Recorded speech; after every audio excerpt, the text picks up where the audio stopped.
బులెటిన్లో breaking news చూస్తున్నాం. పరువు నష్టం దావా కేసులో విశాఖ కోర్టుకు మంత్రి నారా లోకేష్ హాజరయ్యారు. కేసును వచ్చే నెల 28కి కోర్టు వాయిదా వేసినట్టు చెప్పారు. ఈ కేసులో 5 ఏళ్లుగా న్యాయ పోరాటం చేస్తున్నానని అన్నారు. తప్పు చేసిన వారిని ఎవరిని వదిలిపెట్టనని హెచ్చరించారు. గత ప్రభుత్వం చేసిన అక్రమాలపై ఒకేసారి దర్యాప్తునకు ఆదేశించలేమన్నారు. ప్రజా సమస్యలు పరిష్కరించడమే కూటమి ప్రభుత్వ లక్ష్యమన్నారు. ఎన్నిసార్లే నేను వస్తాను, ఎందుకంటే నిజం నా వైపు ఉంది. గతంలో కూడా మీకు చెప్పాను. ఈ రోజు కూడా మంత్రి హోదాలో నేను వచ్చినప్పుడు పార్టీ ఆఫీసులో బస్సులో పడుకుని సొంత భోజనం నేను తింటున్నా తప్ప ప్రభుత్వం దగ్గర నుంచి కనీసం ఒక్క వాటర్ బాటిల్ కూడా నేను తీసుకోవట్లేదు. నేను ఇక్కడికి వచ్చిన వాహనం కూడా నా సొంత వాహనం, దాంట్లో డీజిల్ కూడా పోసుకుని నా సొంత నిధులతో, ఎక్కడ ప్రభుత్వం పైన ఆధారపడకూడదని మా తల్లి భువనేశ్వరి గారు నాకు చిన్నప్పుడు నేర్పించారు. అదే రీతిలో ముందరకెళ్తున్నా. ఎట్టి పరిస్థితుల్లో ఈ కేసు నేను లాజికల్ ఎండ్కి తీసుకెళ్తాను. ఎన్నిసార్లు వాయిదాలు వేసినా నాకు ఇబ్బంది లేదు, ఎన్నిసార్లు రమ్మన్నా నాకు ఎలాంటి మొహమాటం లేదు. ఎందుకంటే నేను తప్పు చేయలేదు. నిజం గెలిచడానికి కొంచెం ఆలస్యమైనా నిజం గెలుస్తుందని బలంగా నమ్మే వ్యక్తిని. గతంలో కూడా నేను చూశాను. నాకు నేను కట్టుబడి ఉంటా. ఇప్పుడు మీడియా మిత్రులు కానీ ప్రశ్న ఉంటే సమాధానం చెప్పిన చూద్దాం. అవును సార్, అవును సార్.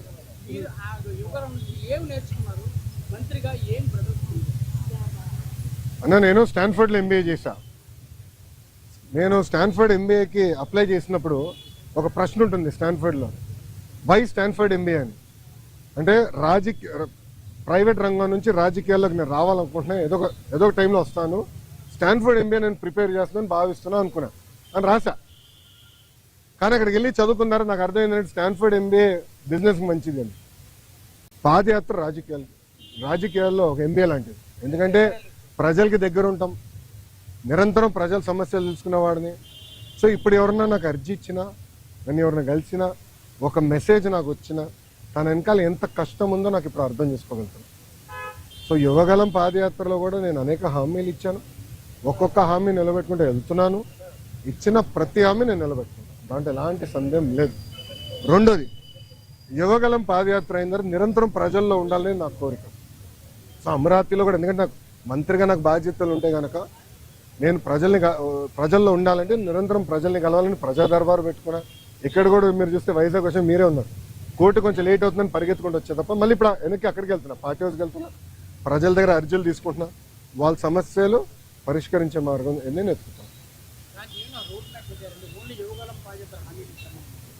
ఆల్రెడీ మేము రాసుకున్నాము, అది సంబంధించిన మంత్రులందరి దగ్గర పంపించాను. ఆర్థిక శాఖ మంత్రి కేశవ్ అన్న కూడా చర్చించాను. దానికోసం ప్రత్యేక నిధులు కూడా ఆయన కేటాయిస్తానని నాకు హామీ ఇచ్చారు. వచ్చే బడ్జెట్లో అది ఉంటుంది. తప్పనిసరిగా ఇచ్చిన ప్రతి హామీ మేము నిలబెట్టుకుంటాం. ఎస్టిమేట్స్ అని మార్చి వరకు వస్తుంది.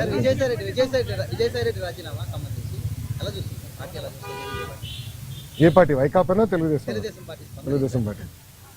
ఇప్పుడు ఒకటన్నా, తల్లి చెల్లికే జగన్మోహన్ రెడ్డి గారి పైన నమ్మకం లేదు, ఇంకా పార్టీలో ఉన్న నాయకులకు ఎలాంటి నమ్మకం ఉంటుంది? నేను ఎప్పటి నుంచో చెప్తున్నా, వైకాపా నాయకులు డబ్బుల కోసం పార్టీనే అమ్మేస్తాడు ఈయన అని. ఇప్పుడు అది నిజం అవుతుంది కదా. ఒక్కొక్కరు రాజీనామా చేసుకుంటూ వెళ్తున్నారు. దానిక నేను శిక్ష పడదని నేను ఎక్కడన్నాను తల్లి? నో ఐఎమ్ సారీ, నేను ఎక్కడన్నా శిక్ష పడదని? ఇప్పుడు లిక్కర్ కానివ్వండి, ఇప్పుడు ఒకటమ్మా, 2019 నుంచి 24 వరకు మేమందరం ప్రజల్లో ఉన్నాం. పాదయాత్రలో కూడా నేను చెప్పా, ఎవరిని నేను వదిలిపెట్టాను, ఏ అధికారులు రాజకీయ నాయకులు చట్టాన్ని ఉల్లంఘించారు ఎవరిని వదిలిపెట్టాను. ఇప్పుడు దర్యాప్తు జరుగుతుంది, ఇన్వెస్టిగేషన్ జరుగుతుంది.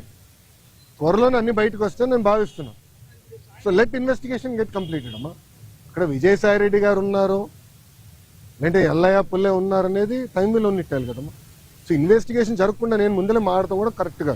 Let investigation happen. ఎస్